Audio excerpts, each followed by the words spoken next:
In the quiet stillness of distant history, long before travelers spoke of maps, oceans, or borders, there existed a place whispered only in the softest conversations, a land said to rest far beyond the coldest stretch of ice, a place known simply as the hidden land beyond the ice wall. This story is not filled with danger, nor adventure, nor excitement.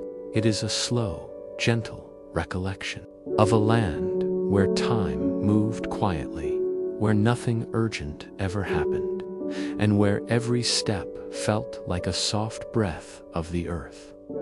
The tale begins with an old record, a diary written on faded parchment, found inside a wooden box, drifting near the frozen edges of the world. The handwriting was plain, the ink was faint, and the words were calm, almost sleepy in tone. The diary spoke of the ice wall itself, not as a barrier, but as a quiet guardian. It described the wall as an endless expanse of pale blue and white, stretching as far as the eye could see in every direction. It wasn't jagged or threatening. Its surface was smooth, polished by ancient winds that sighed rather than howled. The air around it was cold, yes, but still and silent, a cold that felt pure, clean. The author of the diary wrote of finding a passage, not a dramatic crack or a secret door, but simply a place where the ice seemed too thin, becoming a translucent curtain of frost. Passing through it was like walking through a gentle morning mist. There was no sudden change, just a slow, gradual softening of the cold. On the other side was the hidden land. The first thing the diary described was not a sight, but a sound, or rather, the lack of it. A deep, profound silence that was not empty, but full of peace. The land was not a barren tundra. It was a vast, rolling valley of soft, moss-like ground. The color was a muted green, a green that seemed to absorb the light rather than reflect it. Walking on this ground was like treading on thick velvet. Each footstep made no sound. The diary mentions this again and again, the utter quietness of movement. There were no paths, for none were needed. One could walk in any direction for days, and the scenery would change only subtly, a gentle rise in the terrain, a slow curve of a hill. The sky above the hidden land was a constant, soft gray, not a stormy or depressing gray, but a peaceful, even shade, like a dove's feather. There was no sun, no moon, no stars, just a diffused, even light that came from everywhere and nowhere at once. This light cast no shadows. Everything was illuminated with a gentle, uniform glow. Because of this, time had a different quality here. There was no sunrise to mark the morning, no sunset to signal the night. There was only a continuous, peaceful day. One simply slept when they felt tired and woke when they were rested. The diary speaks of the air. It was cool and carried a faint, earthy scent, the smell of damp soil and clean stone. There was no wind, only a slow, imperceptible movement of air that made the leaves of the low-lying plants quiver ever so slightly. These plants were simple, broad, flat leaves of dark green and gray. They grew close to the ground, forming soft cushions across the landscape. They bore no flowers, no fruits. They simply existed. In the center of the valley, the diary describes a lake. The water was perfectly still, like a sheet of dark glass. It was so clear that you could see the smooth, gray pebbles that lined its bottom, even in the deepest parts. The water was not cold to the touch. It was neutral, feeling neither warm nor cool. There were no fish in the lake, no ripples on its surface. It was a perfect mirror, reflecting the unchanging gray sky above. The author wrote of sitting by this lake for what felt like weeks, just watching the stillness, feeling the deep calm of the place seep into their bones. There were trees in the hidden land, but not many. They grew in small, quiet groves. Their trunks were smooth and pale gray, like polished stone. Their branches were sparse, holding large, simple leaves that did not rustle in the breeze, because there was no breeze. The leaves would, over a very long time, turn a pale yellow and drift slowly to the ground, where they would settle without a sound and slowly become part of the soft earth. The diary mentions no animals, no bird song, no insect hum, no footsteps of unseen creatures. The absence of animal life was not eerie. It was just part of the profound tranquility. The land was not empty. It was complete in its simplicity. It was a place for being, not for doing. The author describes their days.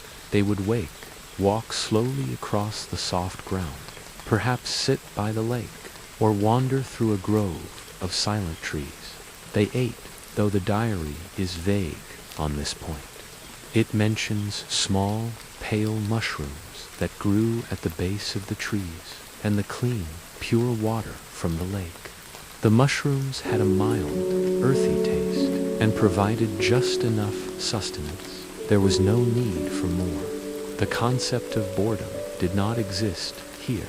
With no goals to achieve, no dangers to avoid, and no tasks to complete, the mind simply rested. Thoughts would come and go, but they were like clouds in the gray sky, slow, soft, and without urgency. The author wrote that their memories of the outside world began to feel like a dream, loud, chaotic, and distant. The diary entries became shorter over time. The language became simpler. The focus shifted from describing the land to just noting the feeling of peace. An entry might read, "Today I walked to the gentle slope on the east side. The moss was very soft. I sat for a long time. It was peaceful." Another might say, "The lake was still today. I saw my reflection. It was calm. There was no sense of loneliness." The author felt a connection to the land itself, as if the quiet valley was a living, breathing entity, and they were a small part of its peaceful existence. The silence was a companion. The stillness was a comfort. The final pages of the diary are the most sparse. The handwriting is even fainter. The words are few. The light is always the same. The air is always still. I feel rested. The very last entry is just 2 words, at peace. After that, the pages are blank. The story simply stops, not with an end, but with a gentle fade into silence. The wooden box carrying this quiet account drifted away from the hidden land, back through the curtain of mist, past the great smooth wall of ice, and into the world of sound and motion. A quiet message from a land where time itself seemed to sleep.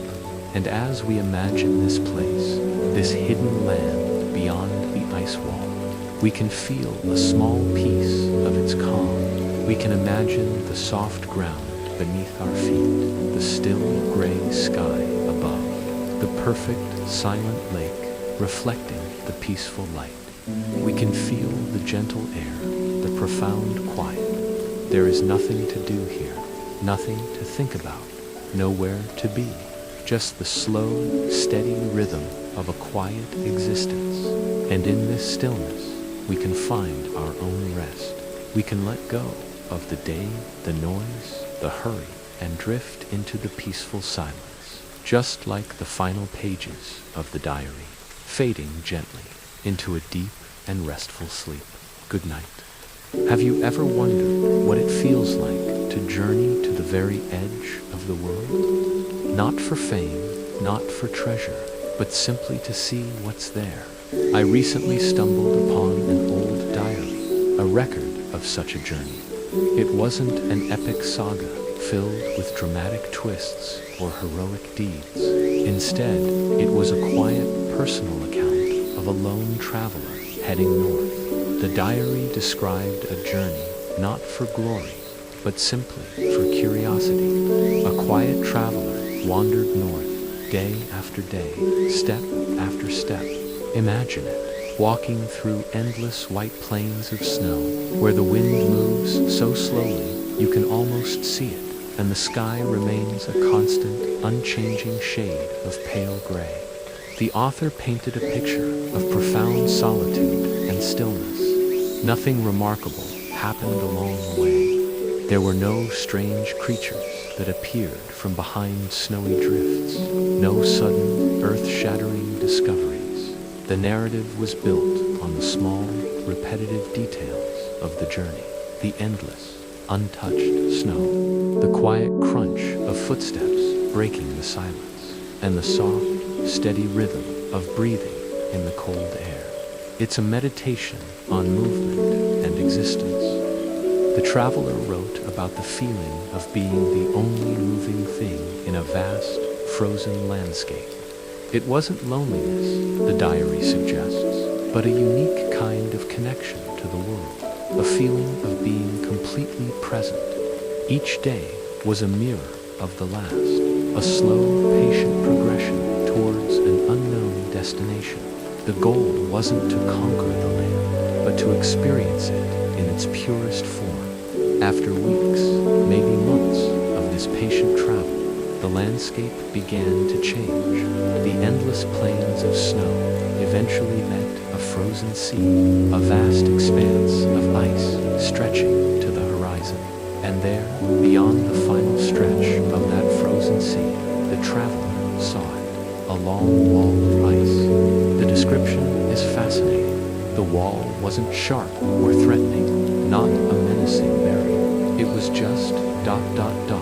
tall, silent, and unmoving. It stood there at the end of the world, a quiet sentinel. The traveler didn't describe attempting to climb it or break through it. The diary ends with the simple observation of its existence. The traveler wrote that standing before this immense, silent wall was not a moment of disappointment, but of profound peace.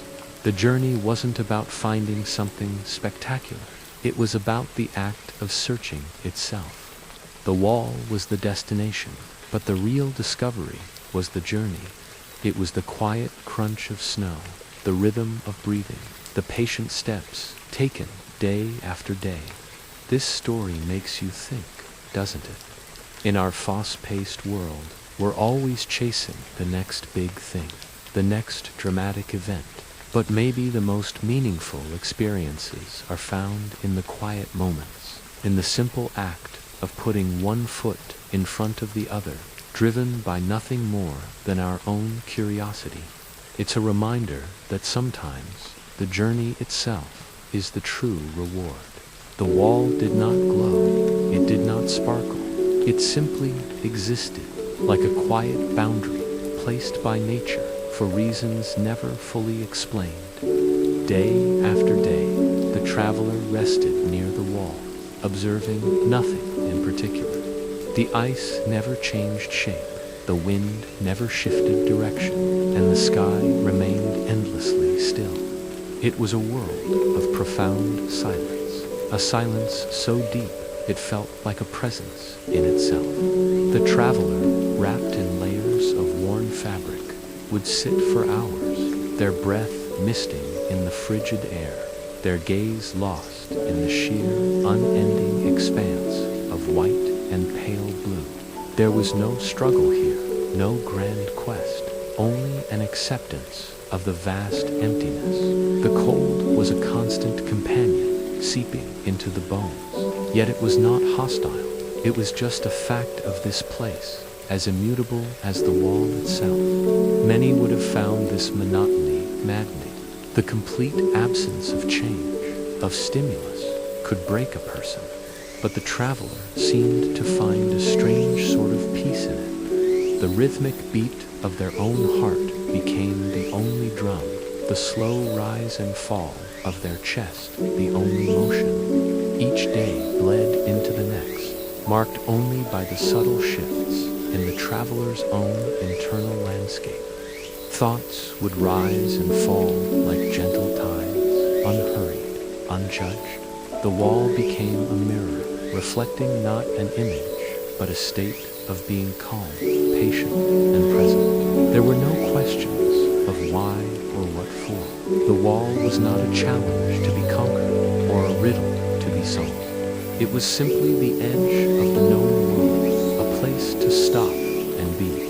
The traveler had walked a long way to reach it, crossing fractured plains and frozen rivers, but the journey had lost its sense of purpose upon arrival. The destination had become the journey itself, a long, slow meditation in the heart of winter. But one morning, after many calm and uneventful days, the traveler noticed a narrow passage. It wasn't dramatic, not mysterious, just a small opening, like a doorway created by time itself.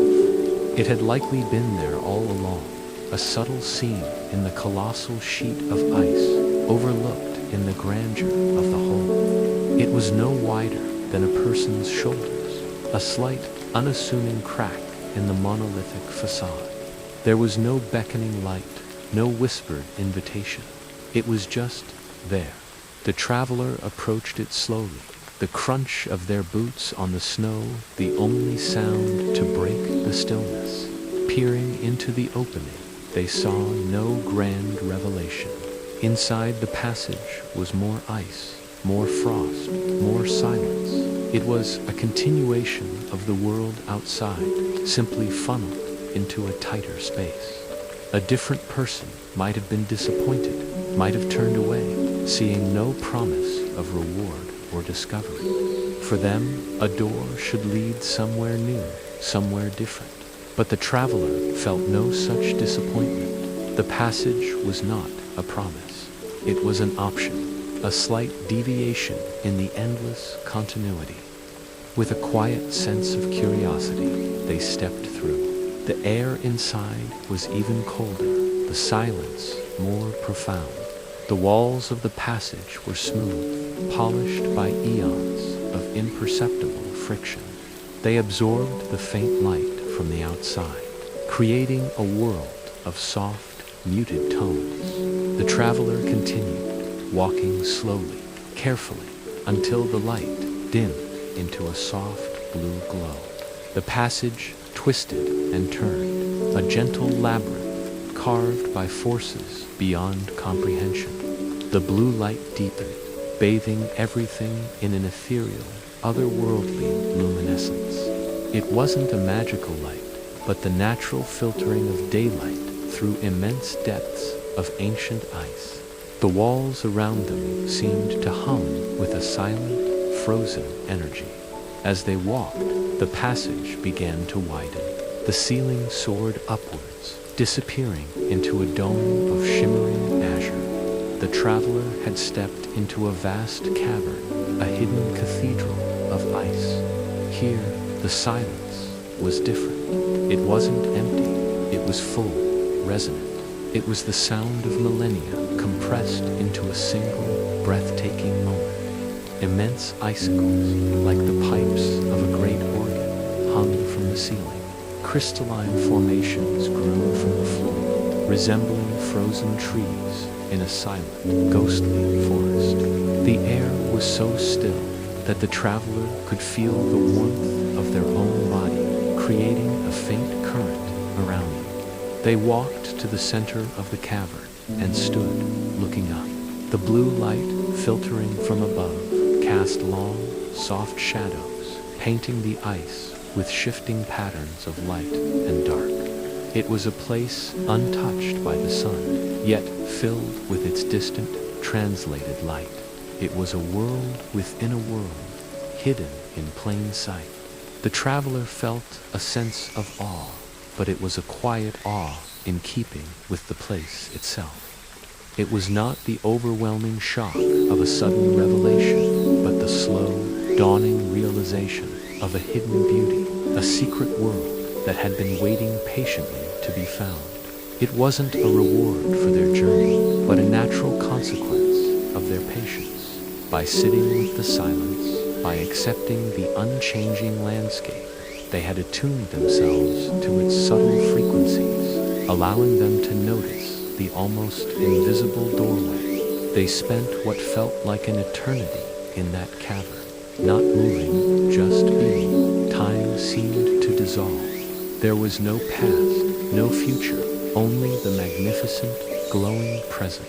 The cold was forgotten. The long journey was forgotten. There was only the ice, the light, and the profound, peaceful silence. Eventually, with the same unhurried pace that had brought them there, the traveler turned and began the walk back.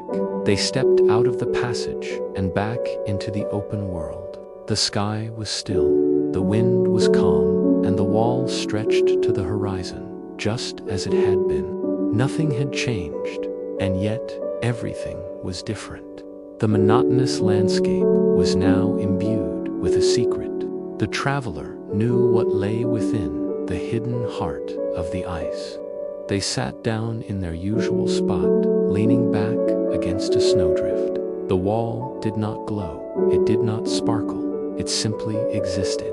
But now, when the traveler looked at it, they saw not just an ending, but a beginning. They saw the quiet boundary and the hidden passage within it. They saw the vastness of the outer world and the profound beauty of the inner one. And in that perfect, silent moment, the traveler smiled. Have you ever wondered what lies beyond the edges of our known world? Ancient maps used to mark these territories with "Here be dragons." But what if, instead of monsters, what lies beyond is something far more profound? What if it's a place of absolute, unbroken peace? Today, we're diving into a story, a traveler's account from a diary discovered in a forgotten archive. This isn't a tale of high adventure or epic battles. It's something different. It's the story of a journey to a place that might not even exist on our maps. A place called the Hidden Land beyond the ice wall. Our story begins where most adventures end, at the very precipice of the known world. Imagine a traveler, weary from years of exploration, having seen all the wonders our bustling world has to offer. They've climbed the highest peaks, navigated the fiercest oceans, and walked through the most chaotic cities. But a single, persistent rumor keeps pulling them forward. A whisper of a land beyond the colossal, impassable ice walls that guard the poles of our planet. After a journey that tested the limits of human endurance, a journey we can only guess at from the smudged and weathered pages of their diary, the traveler found a breach, a crack in the seemingly infinite wall of ice. And on the other side, they found something entirely unexpected. The traveler stepped into a land untouched by sound. Imagine fields of pale, almost white grass that barely swayed in the breeze. Hills that sloped so gently they almost looked flat against the horizon. The air was so still, so heavy with silence, that it felt like the entire world was holding its breath, paused in a single eternal moment. The first entry from this new world reads, "The silence is not empty. It is full. It is a presence, as tangible as the ground beneath my feet." The people who lived there, if they could even be called people, were unlike any the traveler had ever encountered. They moved with a slow, deliberate grace. Their actions were never rushed, never frantic. They spoke, but their voices were soft whispers, like the rustling of dry leaves. Words meant only for the person they were speaking to, not for the world to overhear. They lived their lives without hurry, without the constant pressure of deadlines or ambitions that drive so much of our own existence. Their days passed without grand celebration. There were no festivals, no loud music, no fireworks bursting in the sky. Their nights passed without fear. There were no locks on their doors, no nightmares to haunt their sleep. Everything in this land existed in a state of calm, careful, quiet. It was a society built not on progress or achievement, but on tranquility and presence. The traveler noted in their diary, with a sense of wonder, that nothing extraordinary ever happened there. There were no shocking events, no dramatic plot twists, no sudden tragedies or miraculous triumphs. Every single morning was the same gentle, pale blue. Every evening settled into the same soft, pale gold. The sun didn't seem to rise and set with urgency. It simply appeared and then faded, a quiet transition between light and dark. Time itself behaved differently here. In our world, time rushes forward, a relentless river pulling us along. But in the hidden land, time didn't rush, it drifted. The traveler described it beautifully. Time here is like snowflakes, falling in slow motion, each moment distinct, beautiful, and unhurried, settling gently upon the last. This was the hidden land beyond the ice wall, a place where nothing demanded your attention. No bright advertisements, no screaming headlines, no notifications buzzing for your focus. Nothing asked for excitement. No one was chasing the next big thrill or the next dose of adrenaline. And most importantly, nothing ever interrupted the soothing, all-encompassing quiet. Think about our world for a second. We are constantly bombarded with noise, both literal and metaphorical. The noise of traffic, the noise of social media, the noise of our own anxious thoughts. We are taught to be productive, to be busy, to achieve. But what if there's another way to be? The traveler, who had spent a lifetime seeking the extraordinary, found themselves captivated by the ordinary. They observed the people of the land. They watched as they mended tools with focused, unhurried hands. They listened to their soft, whispered stories that held no grand morals, but simply described the shape of a cloud or the feel of cool water. They saw a community that had found contentment not in having more, but in needing less. An interesting passage in the diary describes a meal. The traveler was accustomed to feasts and banquets, a celebration of abundance. Here, a meal was a simple bowl of grains and herbs, but the people ate it with such presence, such gratitude. Each bite was savored. The meal wasn't just fuel, it was a quiet communion with the land that provided it. The traveler wrote, "They taste their food. I realize now that for most of my life I have simply swallowed." As the days turned into weeks, the traveler's own frantic energy began to dissolve. Their handwriting in the diary, initially sharp and hurried, became softer, rounder, more measured. Their entries shifted from analytical observations to simple, reflective thoughts.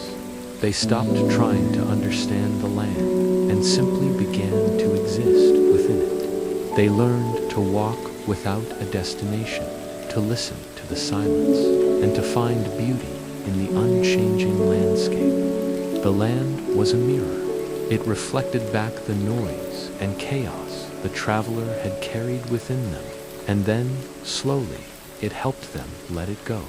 They realized that their constant search for more adventure, more knowledge, more excitement was a form of running. Here, there was nowhere to run. There was only the present moment, in all its quiet simplicity. The final entry in the diary isn't a grand conclusion or a dramatic farewell. There's no talk of returning to our world or of some great discovery to share. It's just a few lines, written with a steady, sleepy, and utterly peaceful handwriting. It reads, "In this land, everything remains calm." And perhaps that is enough. That final line hangs in the air, doesn't it? And perhaps that is enough. It's a quiet rebellion against our world's obsession with more. It suggests that peace isn't something to be won or achieved after a long struggle. Perhaps it's our natural state, buried under layers of noise and ambition. This traveler's tale isn't just a fantasy about a hidden land. It's a question posed to all of us. In our relentless pursuit of happiness, have we mistaken excitement for joy? Have we confused busyness with purpose? The hidden land beyond the ice wall serves as a powerful metaphor for that quiet place we can find within ourselves, a place of inner stillness that exists even amidst the chaos of our daily lives. We may never find a physical crack in an ice wall, but maybe we don't need to. Maybe the journey isn't about crossing a physical threshold, but a mental one. It's about learning to appreciate the pale gold of an ordinary evening, to savor a simple meal, to listen to the silence between the notes. It's about realizing that sometimes just being calm, just being present, is not only enough, it's everything. What do you think? Is a life of pure calm and quiet something to aspire to? Or would the lack of excitement be its own kind of prison? After spending several quiet hours in the hidden land, the traveler continued writing in the diary, scribbling slowly, with long pauses between every sentence, as if even the act of thinking moved gently in this place. The traveler observed the sky first. It was a sky unlike any other, not dramatic, not filled with storms, not bursting with colors. Instead, it held a single shade of soft blue-gray, a color that never seemed to brighten nor darken, remaining in a constant, peaceful tone. The clouds moved at an almost impossible slowness. They drifted so gently that one could stare at them for an entire afternoon and notice barely a change. It was as if the sky itself had grown tired and decided to rest. Then the traveler's gaze drifted down to the land itself. The ground was covered in a thick, velvety moss, a deep, muted green that seemed to drink in the light rather than reflect it. Walking on it felt like stepping onto a surface that was alive, but sleeping. There were no sharp rocks, no thorny bushes, just the gentle, rolling contours of the moss-covered earth. It was a landscape without edges, where everything blended seamlessly into everything else. The silence here was profound, a stillness that was not empty, but full of a quiet energy. It was a silence that hummed softly, a low, resonant frequency that seemed to vibrate through the very air and into one's bones. The trees in this land were ancient, their bark a silvery white that almost glowed in the soft, unchanging light. Their branches didn't reach aggressively for the sky, but instead drooped downwards, as if heavy with the weight of centuries. They didn't sway in the wind, for there was no wind here, only a faint, almost imperceptible current of air that barely stirred the leaves. And the leaves themselves were not green, but a pale, translucent silver, like frosted glass. They hung perfectly still, each one a tiny, frozen moment in time. The traveler noted that there were no flowers, no bright splashes of color to distract the eye. The world was a symphony of soft blues, grays, greens, and silvers, a palette designed for tranquility, for sleep. The air was cool, but not cold. It carried a scent that was difficult to describe, a mixture of damp earth, wet stone, and something faintly sweet, like distant, forgotten blossoms. Breathing it in, was like drinking cool, pure water. It filled the lungs slowly, calming the body with each inhalation. The traveler wrote that the very act of breathing had slowed down, matching the rhythm of this place. Every breath was deep, deliberate, and peaceful. There were no sudden sounds, no chirping birds or buzzing insects. The only sound was the gentle, rhythmic drip of water somewhere in the distance. A sound so regular and soft, it was more a part of the silence than a break in it. Each drop was a tiny, liquid bell, marking the slow passage of time. Water flowed here, but not in rushing rivers or crashing waves. It moved in slow, meandering streams, so clear that you could see every smooth, gray pebble on the bottom. The water's surface was like a flawless mirror, reflecting the soft blue-gray sky without a single ripple. It made no sound as it moved, gliding over the stones with a dreamlike grace. The traveler knelt by one of these streams and dipped a hand into the water. It was cool and soft, like liquid silk. Even the water seemed to be in a state of deep repose. Watching it flow was mesmerizing, a slow, gentle dance that could lull anyone into a state of utter calm.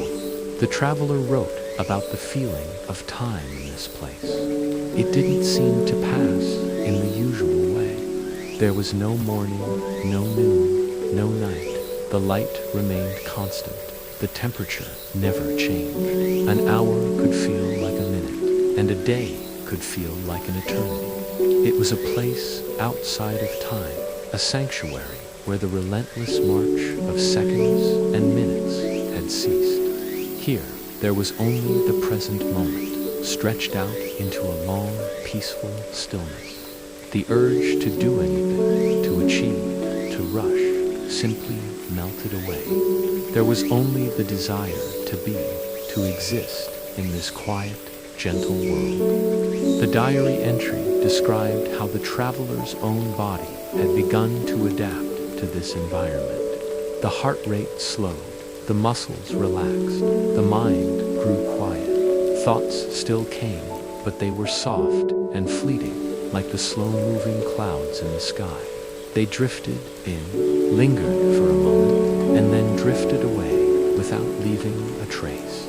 There was no anxiety, no worry, no sense of urgency. It was as if the land itself was a powerful sedative, gently calming the mind and soothing the soul. The traveler felt a profound sense of peace, a tranquility so deep it was almost like being asleep while still awake. In this land of eternal twilight and slumber, even the rocks seemed soft. They were large, smooth, and rounded, covered in the same velvety moss as the ground. They looked less like stone and more like sleeping giants, ancient beings who had lain down to rest eons ago and had never woken up. There were no sharp edges, no jagged cliffs. Everything was gentle, rounded, and welcoming. One could easily lean against one of these rocks and drift off into a deep, dreamless sleep, feeling completely safe and held by the ancient, sleeping land. The traveler imagined the history of this place, not as a series of events, but as one long, unbroken dream. As the traveler continued to write, the pen moved slower and slower across the page. The words became simpler, the sentences shorter. The need to describe, to analyze, to understand was fading. It was being replaced by a simple, profound feeling of belonging. This was a place to rest, to heal, to forget the noisy, chaotic world beyond the ice wall. It was a place where one could simply be, without judgment, without expectation. The traveler's eyelids grew heavy. The diary was placed gently on the mossy ground. The world was a soft, blurry cradle of gray and green. The slow, rhythmic dripping of water was a lullaby. And as the traveler's head rested against a soft, moss-covered stone, the hidden land welcomed another dreamer into its long, peaceful slumber. Sleep was not just an activity here. It was the very essence of existence. And so, the traveler slept. The journey continued, and I found myself walking through a field, a landscape unlike any I had ever witnessed. The grass beneath my feet was not the vibrant green of home. It was thin, almost ethereal, and shimmered with a pale, silvery hue. Each blade seemed to possess its own will, swaying only slightly, as if every fiber preferred the profound comfort of stillness over the chaos of movement. I walked, and the world seemed to hold its breath. There were no insects buzzing in the air, no familiar chorus of crickets, no wind rushed past my ears, only the soft, pervasive whisper of absolute nothingness. It was a silence so deep it felt like a presence, a companion on my walk. Every few steps, I found myself compelled to stop and rest. It wasn't from any physical exhaustion. My body felt light, almost weightless. It was the silence itself that encouraged this stillness, that invited me to pause and simply be. It was as if the very air was a lullaby, hushing the frantic pace of my own thoughts. I found a gentle slope and sat down, my gaze drawn irresistibly to the horizon. It stretched out before me, an endless, smooth, and unbroken line. It was like a long, quiet thought that never quite reached a conclusion, a sentence that hung in the air, complete in its own incompletion. The vista didn't demand attention. It simply existed, offering a canvas of pure, unadulterated peace for the mind to rest upon. As I sat there, absorbed in the silent spectacle, the inhabitants of this strange land appeared again. They moved with a slow, deliberate grace that mirrored the stillness of the landscape. They were tall figures, their forms draped in long, flowing robes that brushed softly against the silver grass, making no sound. Their movements were a slow-motion ballet, each gesture measured and calm. As they drew nearer, I could see their faces. They held no discernible expression, no lines of joy or furrows of worry. There was only a perfect neutrality, a steady, peaceful equilibrium that felt ancient and profound. It was like witnessing an endless, collective exhale, a release of all tension, all striving. They didn't seem to notice me, or, if they did, my presence was no more significant than a stone or a blade of grass. They were simply part of the land, and in their presence, I felt myself becoming part of it too. Their neutrality wasn't cold or unfeeling. On the contrary, it was deeply comforting. It was a state of being beyond the tumultuous peaks and valleys of emotion, a plane of pure existence. Watching them, I felt the knots of my own anxieties begin to loosen. The constant chatter in my mind, the worries about the past and the future, all started to fade into the background, replaced by the quiet hum of the present moment. Their serene existence was a powerful lesson. It suggested a different way of being, one that didn't rely on external validation or a constant search for happiness. It was a peace that came from within, from accepting the world as it is, from embracing the quiet spaces between points. I spent what felt like an eternity on that gentle slope, observing them. They would walk, pause, and sometimes stand for long periods, their gaze fixed on the same unbroken horizon that had captured my own. They were not idle. Their stillness felt purposeful, as if they were communing with the very essence of their world. They were guardians of the quiet, living embodiments of the land's soul. In their company, I learned the language of silence. It spoke not in words, but in a felt sense of connection, a shared understanding that transcended speech. It was the understanding that sometimes the most profound experiences are the ones that happen when we stop trying to make things happen and simply allow ourselves to be.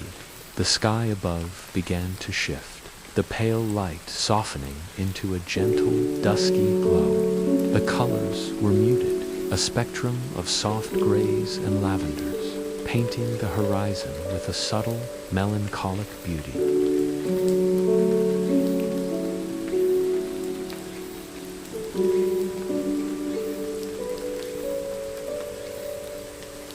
The tall, calm beings continued their slow, rhythmic movements, their forms becoming silhouettes against the deepening twilight. Their presence was a constant, a reassuring anchor in this dreamlike world. They didn't need to speak or offer gestures of comfort. Their very being was a source of profound peace. It was a peace that seeped into my bones, quieting the restless energy that had driven me for so long. I realized that this place, this field of silver grass and silent beings, was not just a location on a map. It was a state of mind, a sanctuary for the soul. It was a reminder that amidst the noise and chaos of existence, there is always a space of stillness we can return to. The journey had brought me here not to find answers, but to find quiet. Not to discover a new world, but to rediscover a part of myself I had forgotten. The part that knows how to be still, how to listen to the whisper of nothingness, and how to find peace in the gentle, unbroken line of the horizon. It was a lesson in unbecoming, in letting go of the need to define, to analyze, to control. It was about surrendering to the vast, beautiful, and silent mystery of it all. As I watched the last of the light fade, a single bright star appeared in the lavender sky. It hung there, a solitary point of light in the immense quiet. The robed figures paused in their silent promenade, their faceless heads tilted upward as if acknowledging its arrival. In that shared moment of observation, I felt an inexplicable sense of belonging. I was no longer a traveler, an outsider looking in. I was part of the scene, another still figure under the silent wash of a distant star. The boundary between myself and the world dissolved, and for a timeless moment there was only the field, the sky, the inhabitants, and the profound, all-encompassing peace. The memory of that field remains with me, a mental touchstone I can return to whenever the world becomes too loud.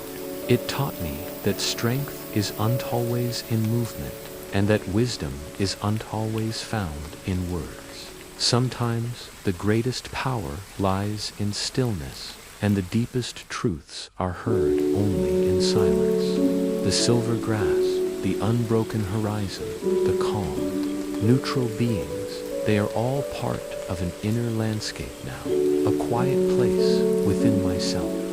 It's a reminder that we all carry a sanctuary inside of us, a place of peace that is always accessible, if only we can remember to pause, to breathe, and to listen to the soft whisper of our own quiet thoughts. This journey is far from over, and I don't know what other strange and wonderful landscapes lie ahead.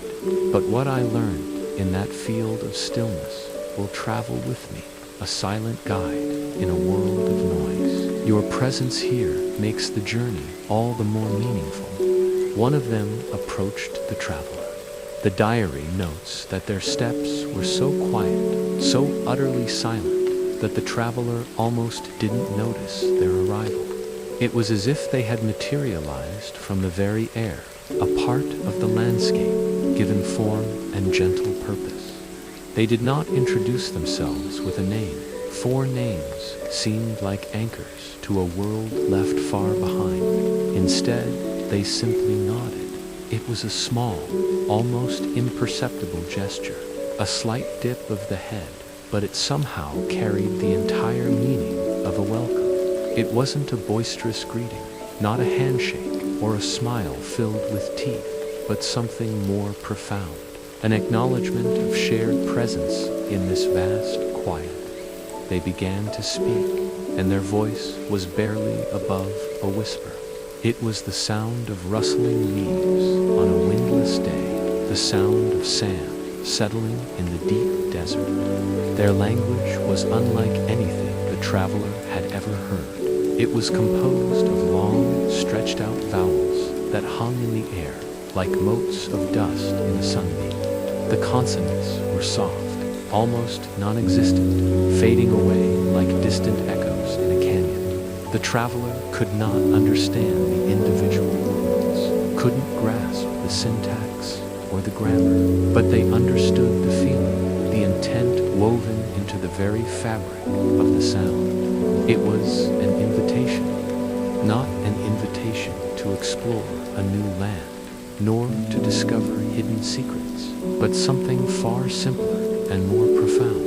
It was an invitation to simply exist, to be present in this slow-moving, unhurried world. The traveler felt a sense of calm they hadn't known was possible. The usual anxieties, the constant hum of thought that defined their days, began to dissipate. There was no need for questions, no desire for answers. There was only the moment, this strange and beautiful communion. Compelled by an unspoken trust, the traveler followed them. They moved together across the muted terrain, their footsteps making no more sound than falling petals. They arrived at a structure that looked like a dwelling, but the word felt inadequate, clumsy. It was not a house with its rigid walls and defined rooms. It was not a hut with its rustic, man-made feel. It wasn't even a shelter in the conventional sense, built to protect against the elements. It was more like a shape, a form that seemed to have been sculpted naturally by stone and time, by wind and water over countless millennia. The lines were soft, flowing, as if the rock itself had decided to curve inward, to create a space of repose. It was a place where one could sit and listen, not to sounds, but to the gentle, profound absence of sound. Inside, the air was still and cool. Light filtered in through organic openings, casting soft, shifting patterns on the stone floor. There was no furniture, no possessions, nothing to indicate ownership or history.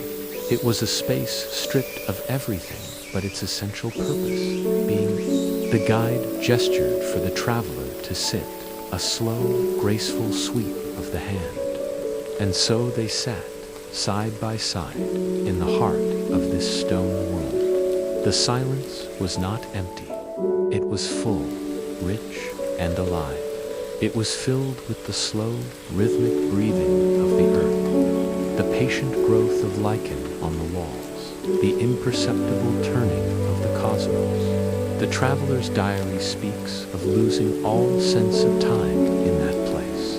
Minutes, hours, days, they all melted into a single, continuous now. The need to do, to achieve, to become, simply fell away. There was only the act of being. The being's presence was a quiet anchor in this sea of tranquility. They didn't speak again, but their companionship was a constant, soothing hum. It was a shared stillness, a mutual understanding that transcended language. The traveler realized that this was what they had been searching for, not in maps or destinations, but in the spaces between the noise. In this place, the world outside, with its clamor and its urgency, felt like a distant dream. Here, reality was the texture of the stone under their hand, the quality of the light changing with the slow passage of an unseen sun, the shared breath in the quiet dark. The traveler learned that true communication isn't always about words. It can be found in a shared glance, a comfortable silence, the simple act of being present with another. It was a lesson taught not through instruction, but through experience, absorbed into the very cells of their being. The world was stripped back to its essence, and in that essence there was a peace that was absolute. This place, this being, this silencing, was a pocket of eternity, tucked away from the relentless march of time. It wasn't about escaping the world, but about finding its core, the quiet center from which all the noise and fury emanates. The diary entry ends here, not with a conclusion or a summary, but with a simple, unfinished sentence, as if the writer had set down their pen to simply continue listening to the deep, resonant silence that holds everything. It was a world that didn't demand to be understood, only to be experienced. And in that experience was a form of homecoming, a return to a state of simple, unburdened existence. Hello everyone, and welcome back to our journey through the pages of a lost traveler's diary. Last time, we followed our adventurer as they approached a dwelling unlike any they had ever seen. The diary described it as a structure that seemed to grow from the very land, a place of profound peace. Today, we step inside. The entry begins with a sense of quiet awe. The traveler writes, "The door opened without a sound, not a creak, not a whisper. It was as if the air itself parted to let me in. Stepping over the threshold felt like crossing into a different state of being. Inside, there were no decorations, no symbols, no carvings, no lights, just smooth surfaces, with colors so muted they felt almost invisible." The traveler describes the feeling of the space, not just its appearance. It wasn't empty, the diary entry clarifies. Emptiness implies something is missing. This was not missing anything. It was complete. It was a space designed for the mind, not the eyes. The traveler sat there, breathing in the calmness. The air was cool and still, carrying a scent the diary struggles to name. Something like clean stone after a gentle rain, but with a faint, almost imperceptible sweetness. The traveler notes, "My own heartbeat, usually a frantic drum in my ears after a long day's walk, slowed to a steady, quiet rhythm." The anxieties of the journey, the worries about the path ahead, the memories of the world I left behind, they didn't vanish, but they settled. They found their place and became quiet. Then the inhabitant appeared. They entered with the same silent grace as the opening door, their movements fluid and unhurried. The diary describes them sitting across from the traveler. Their eyes were half-lidded, as if caught in that gentle space between wakefulness and dreaming. There was no formal greeting, no gesture of welcome in the traditional sense. Their presence was the welcome. For a long time, neither of them spoke. The traveler writes, "At first, the silence was unnerving. I felt an urge to fill it, to introduce myself, to ask questions, to explain my presence. I rehearsed sentences in my head, but the words felt clumsy, loud, and utterly out of place. They were like heavy stones I was considering throwing into a perfectly still lake." And then a realization dawned on the traveler, a moment of profound understanding. In this place, speech was unnecessary. Silence itself was the language. It was a shared space, a shared consciousness. The inhabitants' calm was infectious, and the traveler slowly let go of the need to speak, to perform, to be understood through words. They simply existed together in the quiet room. The diary continues, "I looked at the inhabitant, and they looked at me, and in that shared gaze, everything was communicated. My wariness, my curiosity, my relief at finding this sanctuary. And from them I felt an acceptance, a deep, unwavering peace that said, "You are here. That is enough." It was a communication more direct and more honest than any conversation the traveler had ever had. Eventually, the inhabitant stood. There was no signal, no abrupt movement. It was a slow, deliberate motion, like a plant turning towards the sun. They bowed slowly, a gesture not of subservience, but of mutual respect, of acknowledging the shared moment of peace. And then they exited with the same quiet steps, leaving the traveler alone once more. The diary page for this encounter has only a single comment scribbled in the margin after this description. It reads, "Here, nothing needs to happen for everything to feel complete." This line seems to be the core of the traveler's experience. In our world, we often measure completeness by our achievements, our interactions, our possessions. But here, completeness was found in the absence of all that, in the simple act of being. The traveler remained seated for a long time after the inhabitant left, listening to the still air. The diary describes this period with a sense of wonder. The silence wasn't empty, it was full of potential. It was the sound of thoughts settling, of the world breathing. I could hear the faint whisper of my own blood flowing, the gentle rise and fall of my own chest. I was listening to the sound of being alive, stripped of all distractions. As time passed, the light in the room began to change. There were no windows, yet the interior seemed to respond to the world outside. The muted colors on the walls shifted subtly, and the traveler watched as the sky, perceived through some unknown means, slowly darkened into a soft, muted twilight. The diary paints a beautiful picture of this moment. It was a darkness that was not deep nor frightening, just gently dim. It felt like the world was pulling a soft blanket over itself, preparing for rest. This experience of nightfall was as unique as everything else in this land. In the world, the traveler knew, night often came with a sense of finality, of shutting down, or even a hint of danger. But here, it was different. It was a natural continuation of the day's peace.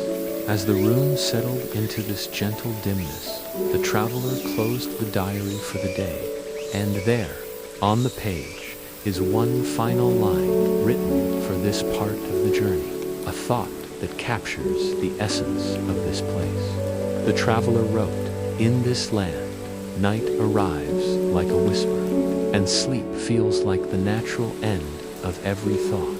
It's a beautiful and profound sentiment, isn't it? The idea that sleep isn't an escape or a forced reset, but a gentle, logical conclusion to a day lived in peace. It suggests a mind so at ease that rest is not a struggle, but a welcome, seamless transition.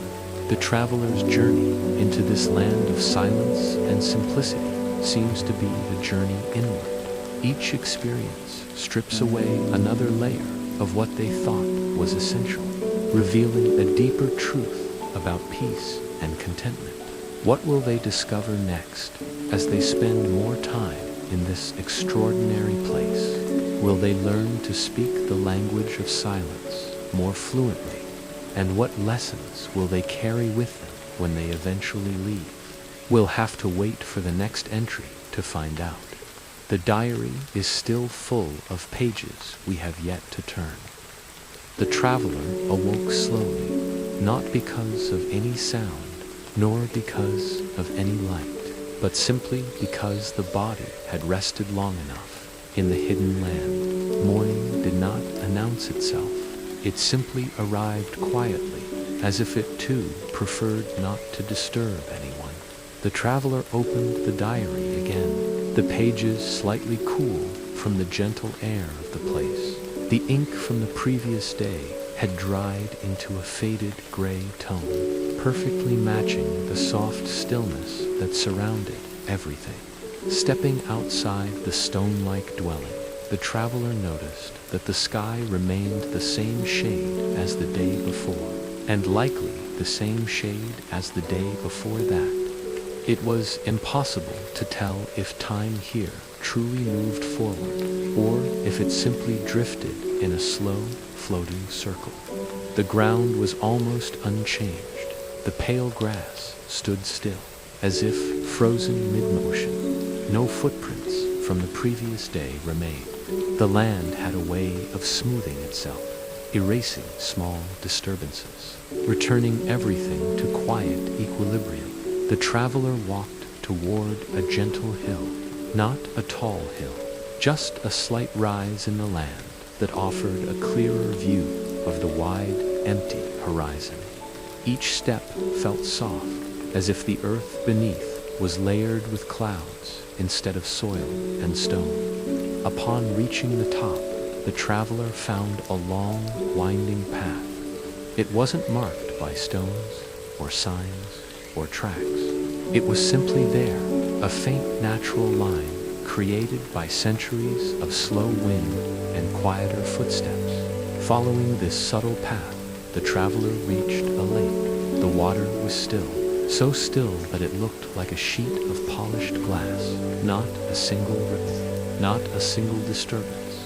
Even the reflection of the sky appeared softer than reality.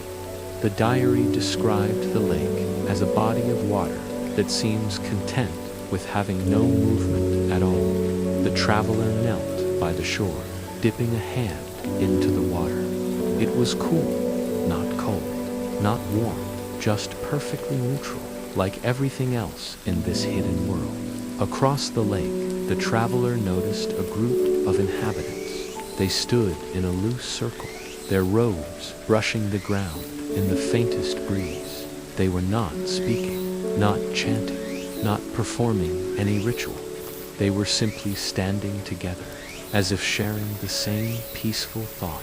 After a long while, one inhabitant raised a hand, slowly, gently, not as a greeting, but more like a calm acknowledgement of the traveler's presence. The traveler returned the gesture, and that was enough.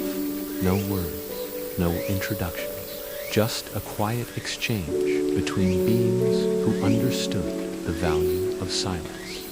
The diary notes that the traveler sat by the lake for hours, not observing anything specific, not waiting for anything to happen, just listening to the soft hum of stillness. The water remained unmoving, the sky remained unchanged, the inhabitants remained calm, and time felt like a long sigh stretching endlessly. Before leaving the lake, the traveler wrote one more line. This land teaches stillness in ways the waking world has forgotten. The next day began in the same manner as all the others, with a silent, gentle awakening. The traveler decided to explore the flora of this land. The diary had mentioned strange, luminous plants, but seeing them was a different experience. The plants were not bright or flashy. Their light was a soft, internal glow, like captured moonlight held within their leaves and petals. One plant resembled a fern, but its fronds were made of a substance that seemed like solidified mist. Touching it left a faint coolness on the fingertips, a sensation that lingered like a memory. Another was a flower with petals so thin they were almost transparent, pulsing with a slow, rhythmic light, like a sleeping heart. There was no scent, no pollen, just a quiet, visual song. The traveler noted in the diary, the life here does not shout for attention. It simply is, and its being is enough. The journey continued into a forest of slender, pale trees. Their bark was smooth and cool, like polished stone, and their leaves were a pale silver gray. There was no rustling sound as the traveler walked through. The leaves did not stir in the wind because there was no wind to stir them. Everything was held in a state of suspended calm. It was a forest where sound went to rest. Even the traveler's own footsteps seemed to be absorbed by the soft, moss-like ground, leaving no echo, no trace of disturbance. High above, through the sparse canopy, the same unchanging, pearlescent sky was visible. The diary entries from this day were short, as if words themselves felt too loud for this place. One entry simply read, "In this forest, silence is not an absence of sound, but a presence of peace." Further in, the traveler came upon a clearing. In the center of the clearing stood a single, massive tree, far larger than any of the others. Its branches spread out like a great protective hand over the land. At its base, several inhabitants were gathered. They were not touching the tree, but sitting near its roots, their postures relaxed and serene. It seemed to be a place of contemplation. The traveler watched from a distance, not wanting to intrude on their quiet community. It became clear that the inhabitants drew some form of sustenance or energy from the land itself, from its stillness, from its ancient, quiet life. They moved with a slow, deliberate grace that mirrored the unhurried rhythm of their world. Their existence was a form of meditation, a continuous state of being present. As the traveler turned to leave the forest, a small creature was spotted. It looked like a fox, but its fur was the color of snow, and its eyes were like two small, dark pools of water. It did not run or startle. It simply sat and watched the traveler with a calm, intelligent gaze. It blinked slowly once, and then turned and padded away into the silver trees, its movements as silent as a falling shadow. There was no fear in its eyes, no aggression. It was just another part of this world's quiet tapestry. The diary entry for that evening reflected on this encounter. Even the animals here have forgotten fear. They exist in a state of trust, as if the concept of harm is unknown. The days bled into one another, each one a soft echo of the last. The traveler's concept of time began to shift. There was no urgency, no schedule to keep, no goal to race towards. The only purpose was to be, to observe, to feel the profound tranquility of the hidden land. The traveler spent one entire day simply sitting on the stone porch of the dwelling, watching the sky. It did not change color. There were no clouds, no sun, no moon. It was a canvas of infinite, gentle light. Yet, it was not boring. In its unchanging nature, there was a deep sense of stability, of permanence. It was a sky that promised nothing would ever be rushed or chaotic. The traveler wrote, "We spend so much of our lives watching for change in the sky as sunrise, a sunset, a coming storm. Here, the beauty is in its constancy." One morning, the traveler felt an impulse to create something, gathering smooth, flat stones from a dry riverbed. The traveler began to stack them, not to build a tower, not to create a monument, but simply to feel the weight and balance of each stone. The process was slow, meditative. Each stone was chosen with care, placed with gentle precision. The inhabitants, passing by on their silent journeys, would pause for a moment, observe the simple act of balancing stones, and then continue on, a soft acknowledgement in their posture.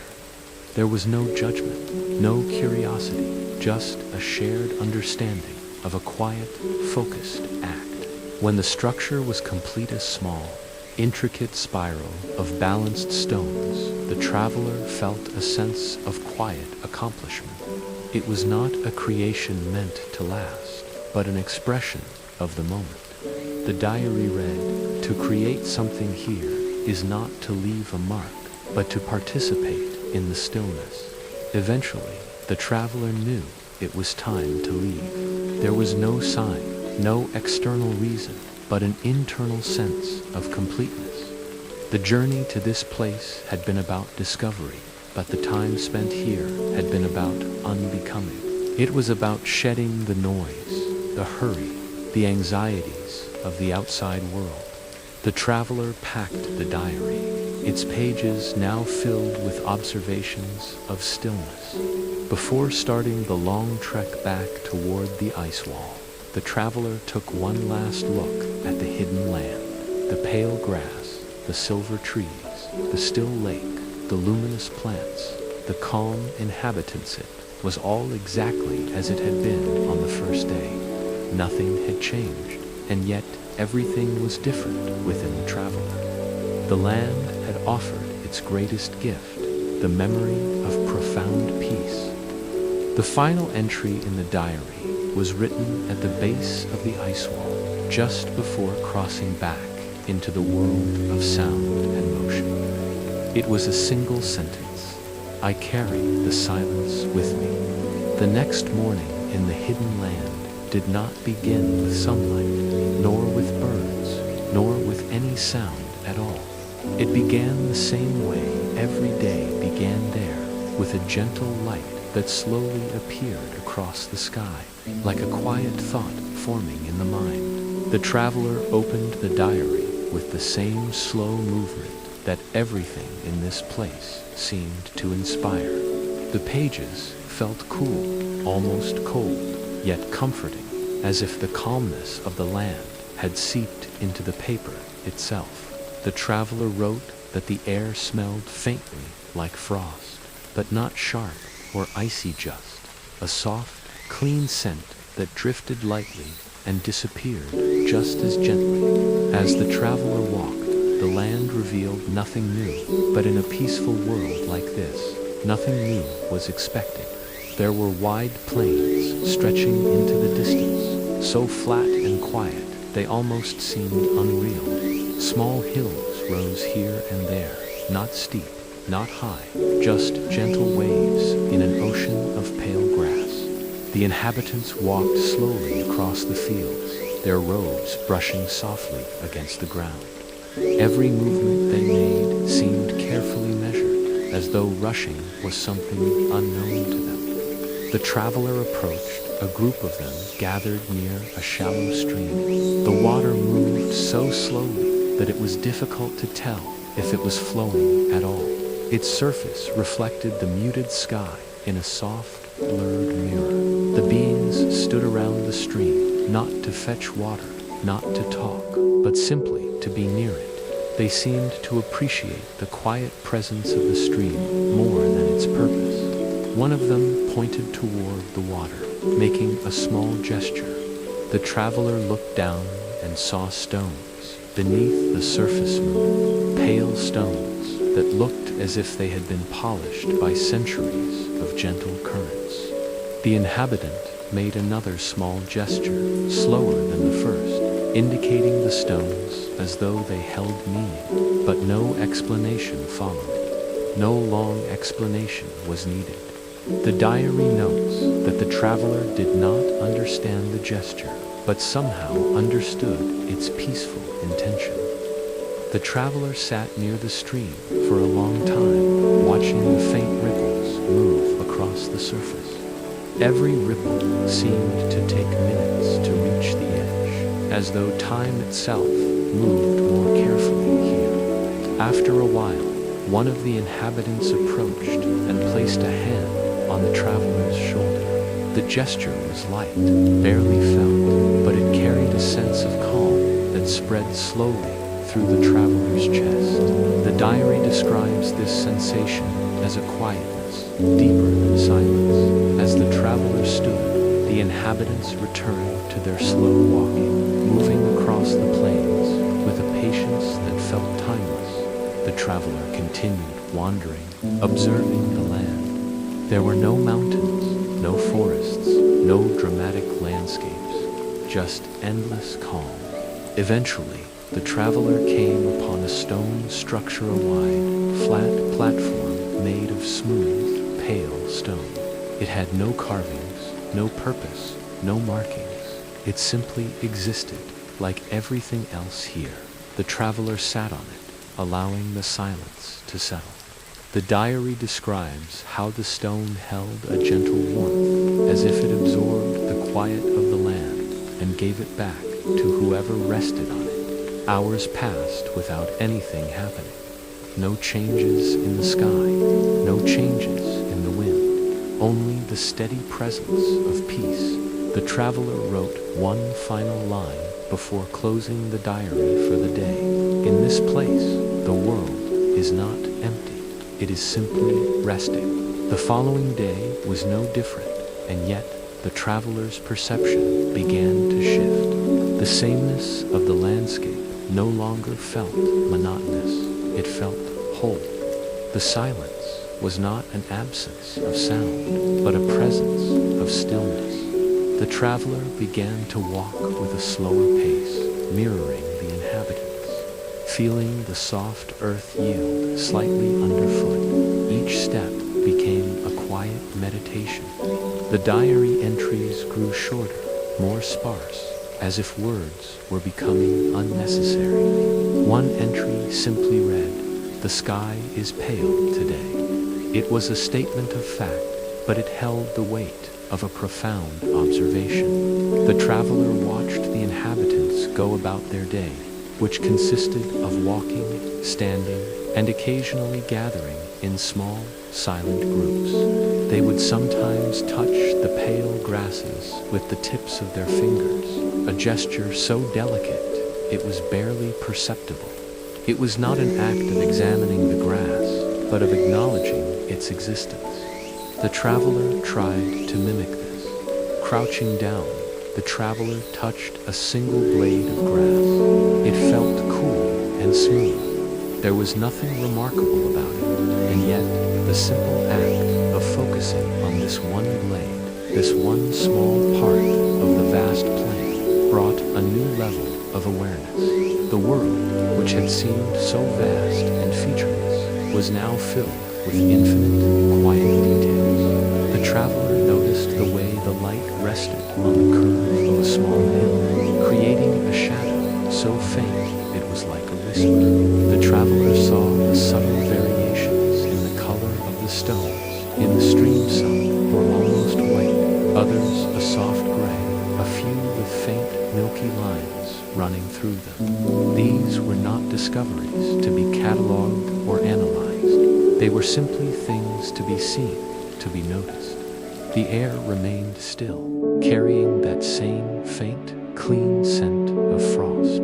But now, the traveler could detect other notes within it: the dry scent of the pale grass, the mineral smell of the damp earth near the stream, the faint, almost sweet fragrance that seemed to come from the inhabitants themselves. It was a language of scent, spoken in the quietest of tones.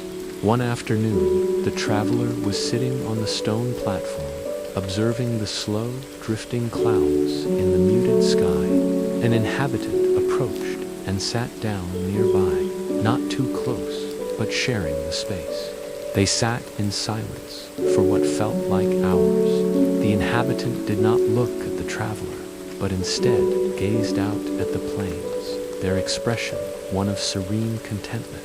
The traveler felt no need to speak, no pressure to interact. The shared silence was a form of communication more profound than any conversation. As the gentle light began to fade, a slow process that took hours, the inhabitant stood up, gave a slight nod in the traveler's direction, and walked away with that same unhurried grace. The diary entry for that day was a single sentence. Today, I had a conversation without words. The traveler began to understand that in this land, purpose was not found in action, but in being. The stream flowed not to get to the sea, but simply to flow. The hills rose not to touch the sky, but simply to rise. The inhabitants lived not to achieve or to build, but simply to live. This realization was not sudden or dramatic. It unfolded slowly, gently, like the light that filled the sky each morning. The traveler's desire to explore, to find the edges of this land, to understand its mysteries, began to fade. The mystery was the peace itself. The answer was in the quiet. The diary, once a tool for recording observations, became a place for quiet reflection.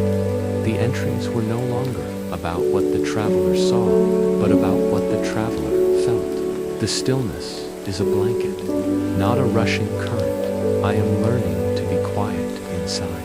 The traveler started to participate in the silent gatherings by the stream, standing with the inhabitants, looking at the slow water and the pale stones. The traveler felt a sense of belonging. There was no initiation, no welcome ceremony. One day, the traveler was an observer, and the next, a participant. The transition was seamless, unmarked, as natural as breathing. The hand on the shoulder, once a gesture from another, now felt like a shared understanding, a silent agreement to be present together in the vast, peaceful quiet. One day, while walking, the traveler stumbled upon something different. It was a single, small flower growing by itself in the middle of the vast plain. It was a simple, pale blue color with delicate petals that seemed almost translucent. It was the only spot of color the traveler had seen in this entire land.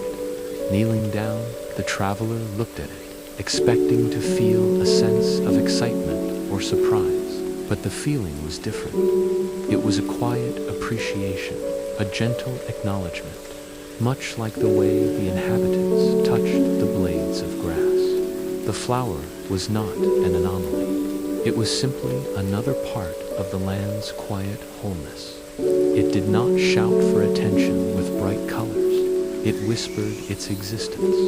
The traveler did not pick it. There was no desire to possess it, only to observe it. The traveler sat with the flower for a while, just as one would sit with a friend in comfortable silence.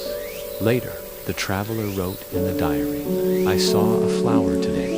It was the color of a quiet thought." As more time passed, the traveler's own movements became slower, more deliberate. The need to write in the diary lessened. The pages remained mostly blank. The traveler's thoughts, once a constant internal chatter, grew quiet. The mind began to mirror the landscape, vast, calm, and uncluttered. The traveler would spend entire days simply sitting on one of the gentle hills, watching the light shift ever so slowly across the plains. There was no boredom, no impatience. There was only a profound sense of peace. The traveler had come to this land seeking answers, seeking a hidden world beyond the ice. But the discovery was not a place of grand wonders or ancient secrets. The discovery was a state of being. The traveler awoke on the fourth day with the same gentle quiet that greeted every morning in the hidden land. There was no urgency, no sudden reason to rise, only the soft suggestion that another calm day was waiting outside. The diary opens with a line written slowly, as though the traveler paused between each word. Here, even waking feels like drifting. The traveler stepped outside and found the land unchanged, the same still plains, the same pale horizon, the same quiet residents moving at their unhurried pace. A faint mist covered the ground, not thick enough to hide anything, just soft enough to make the world look slightly out of focus, as though reality itself preferred a gentler shape. The traveler walked along a flat path that seemed to form naturally between patches of pale grass. It wasn't a road, not even a trail, just an area where the ground felt slightly smoother, as if countless calm footsteps had passed through it over many decades. After some time, though time felt impossible to measure here, the traveler reached an area where tall, thin stones stood in a circle. They were not towering pillars, not monuments, just gentle, upright stones, barely taller than the traveler's waist. Each stone was smooth, with rounded edges and muted colors that blended softly with the mist. The traveler sat near one of the stones and listened to the silence. At first, it was the same quiet that filled the rest of the land. But as the traveler stayed longer, a subtle hum seemed to rise from the ground. It was not a sound exactly, more like a faint vibration, a gentle reminder that even stillness has a heartbeat. The inhabitants slowly appeared, one by one, moving with the same serene grace. They stood around the stones and placed their hands lightly on the smooth surfaces. They did not chant, did not bow, did not perform rituals. They simply touched the stones and breathed calmly, as if sharing a moment of deep stillness with the land itself. The traveler followed their example, placing a hand on the nearest stone. The vibration was faint, almost imaginary, yet comforting. The diary reads, "The stones do not speak. They only remind us that the world continues quietly." After a long, peaceful while, the inhabitants stepped back and slowly walked away, dispersing into the mist without a single word. The traveler remained seated, watching the fog drift in soft, slow currents around the stones. The air felt cool, but not cold. The ground felt firm, but not rigid. Everything in the hidden land existed in a perfect balance, not lively, yet not lifeless. Eventually, the traveler rose and continued walking. The mist gradually thinned, revealing a wide lake with a perfectly smooth surface. It reflected the sky so evenly that the water looked invisible, like a quiet mirror placed near the edge of the world. No waves moved across it, not even the smallest ripple. It was a lake without disturbance. The traveler sat at its edge and watched the stillness stretch across the water. Hours may have passed, or perhaps only minutes. Time did not matter here. Finally, the traveler wrote one last line before closing the diary again. In this land, even silence has layers. On the next quiet day in the hidden land, the traveler awoke to a pale, muted glow spreading gently across the horizon. It wasn't sunrise, not in the way most people know it. It was simply the sky softly deciding to become brighter, a slow transition from a deeper gray to a lighter one. The traveler reached for the diary, the pages cool to the touch, and wrote, "Here, mornings are not events. They are gentle transitions." The air felt still and cool, as if the world had been carefully folded into a soft, perfect shape overnight and left undisturbed. There was no bird song, no rustle of leaves, just a profound and unbroken silence that seemed to have its own weight, its own substance. The traveler dressed slowly, each movement deliberate, matching the unhurried pace of this world. There was no need to rush, no appointment to keep, no goal to achieve. The only purpose was to be present, to exist within the stillness. The traveler walked slowly across the pale fields, not with purpose, but with a calm curiosity that matched the quiet rhythm of the land. Each step was soft, the ground yielding slightly, as if it were a carpet of ancient moss and settled dust. The traveler's eyes traced the faint, almost invisible patterns on the ground, the delicate veins of frost that had not yet melted, the gentle sweep of wind-blown soil. As the traveler moved forward, the ground became smoother, not from design, but from countless years of gentle wind brushing over the surface like a slow, patient hand. It was a smoothness that spoke of eons, of a world untouched by harshness or violence. The land itself felt ancient, a living being that had been sleeping for a very long time. Eventually, the traveler reached a long ridge. It wasn't steep nor dramatic. It was barely a rise, just a small shift in the land's breath, a gentle swell in the endless plain. Climbing it required no effort, just a few more unhurried steps. From the top, the traveler could see a wide expanse of the hidden land. There were plains, soft hills, and faint traces where the inhabitants had walked many times before, creating subtle pathways that were more like memories in the landscape than actual trails. Everything looked quiet, everything looked the same, and somehow that sameness felt comforting, a visual representation of peace and continuity. It was a world without sharp edges or sudden changes, a panorama of gentle curves and muted tones. The sky above was a uniform sheet of pale light, with no clouds to break its smooth surface. The traveler sat down on the ridge, letting the soft silence settle around them like a warm blanket. It was a silence that wasn't empty, but full of a quiet, humming energy. A small breeze passed, slow and steady, carrying with it the faint, clean scent of cold stone and dormant grass. It didn't rustle or howl, it simply drifted by, a soft exhalation from the world itself.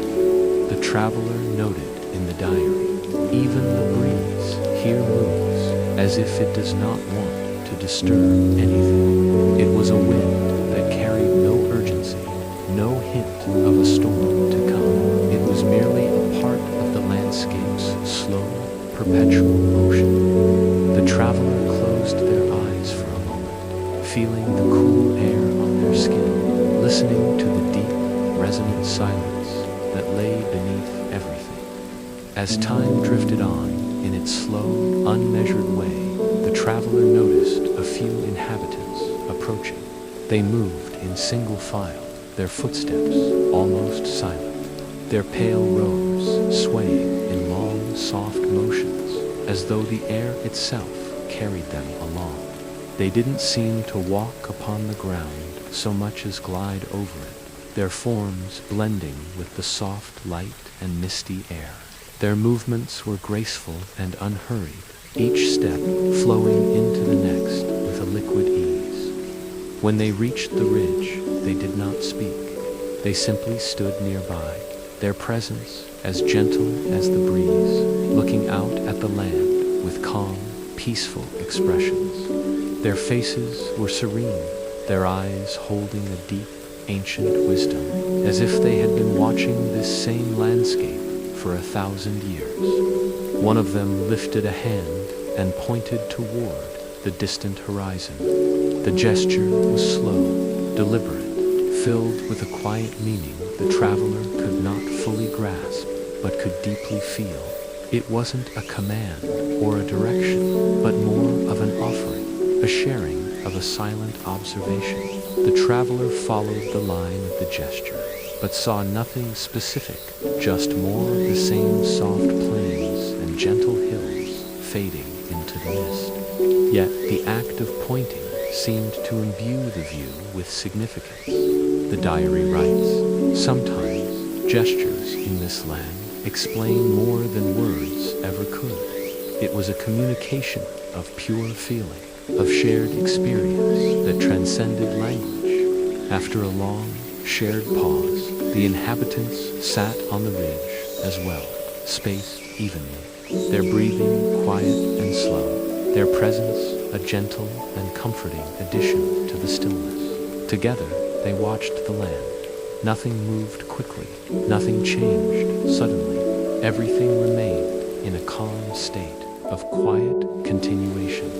The scene was like a living painting, a moment of perfect, serene composition. The traveler felt a profound sense of connection with these silent beings, a shared understanding that needed no words. They were all simply part of the landscape, observing its quiet, eternal unfolding. Eventually, one inhabitant reached into a fold of their robe and placed a small, flat stone on the ground in front of them. It was smooth, pale, and perfectly ordinary, worn by time and elements. It could have been picked up from anywhere in this vast land. The traveler felt no need to ask its purpose or meaning. The stone simply existed, like everything else in this world. It was present without demanding attention or explanation. Its placement felt like a quiet ritual, an acknowledgement of the ground beneath them, of the solidity and permanence of the world. It was a small anchor in the vast, flowing stillness. A long stretch of time passed before the inhabitants rose again as one, with the same fluid grace they had arrived with. They bowed their heads slightly toward the traveler, a gesture of shared quiet, of mutual respect for the moment they had experienced together. Then they turned and walked away, their figures slowly fading into the soft mist that hovered across the land, until they were gone, leaving no trace but the small, smooth stone on the ridge. The silence they left behind felt no different from the silence that had been there before, yet it was now imbued with the memory of their gentle presence. The traveler stayed a little longer, resting in the stillness, feeling the slow, steady heartbeat of the land beneath them. The world seemed to breathe in a rhythm so slow it was almost imperceptible, a deep, ancient respiration. The small stone sat on the ground, a testament to the quiet encounter. The traveler reached out and gently touched its cool, smooth surface, feeling a connection to the silent inhabitants and the land they shared. Finally, before closing the diary for the day, the traveler wrote one last entry, a thought that seemed to crystallize everything they had experienced. Perhaps this place is not hidden at all. Perhaps it is simply overlooked because it asks for nothing loud. The world here did not shout for attention. It whispered, and one had to be very, very still to hear it.